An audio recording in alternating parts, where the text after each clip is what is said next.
ሰላም ሰላም ቤተሰቦች፣ ዛሬ ደግሞ ማለት ነው እናንተ ከተፋታችሁ የፍቺ ወረቀቱን የእናትሽና አባትሽን የፍቺ ወረቀት ካሳየችሽ 1 ሚሊዮን ብር እሰጥሻለሁ ተብያለሁ ብዬ ምን እንደሚሉ እንሰማለን። ጎ አንዴ ቆይ፣ ኑ ለጉዳይ ፈልጊያችሁ ነው። ኑ አንዴ ለጉዳይ ፈልጊያችሁ ነው። ኑ የምር ኑ አንዴ ተቀምጠን የምናወራው ነገር አለ። ኑ ፈልጊያችሁ ነው።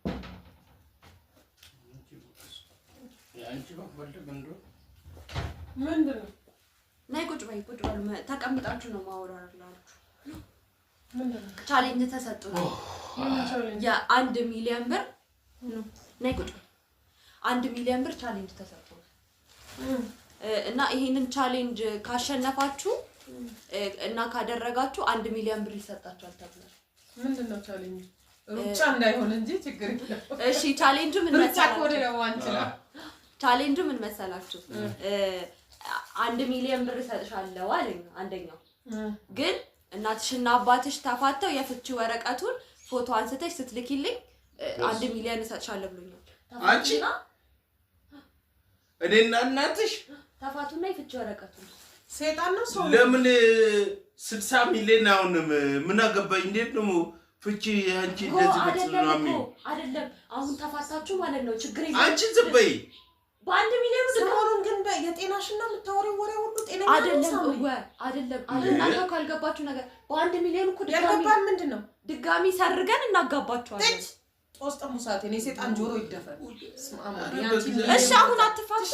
ለምን ነው እኔ ዘመን ላይ ያለው ህይወት? አንቺ እኛ እኮ ፍቅራችን ህይወታችን ነው። እሺ ህይወት በብር አይገዛም። ጨምላካ ስታስጠላ አይደለም። ለምንድን ነው ግን እንደዚህ የምትሉት እናንተ? ብሩን እናገኝና ድጋሚ ትጋባላችሁ እና ብሩ ገደል ይግባ። ይሄ እንደዚህ ያለች ሰው የራሱ ሰይጣን ነው እንጂ ሰው አይደለም። ጤነኛ ሰው ማለት ነው። የሰውን ያው ለዚህ ነው የፈለሽ ሲፈርስልኝ አይደለም እኮ ሲፈርስልኝ አይደለም። ግን በቃ የፍቺ ወረቀቱን ነው የፈለገው። ምን ችግር አለው? ከዛ በኋላ ትጋባላችሁ። አልፈልግም። ጦስ ጥንቡሳቴ የኔንም የሱንም ጦስ ሚሊዮን ብር ታይ ግን ያልፋል። ችግርም ምንም ያልፋል። በብር የሚገዛ ህይወት የለም።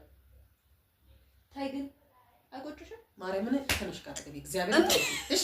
ይሄን ሰሞን አስጠልቶብሻል ጌታ ስታስጠላ። ምን አባቷ ነች ጎይ አይደለም። ጎ እየቀለድኩኝ ነው።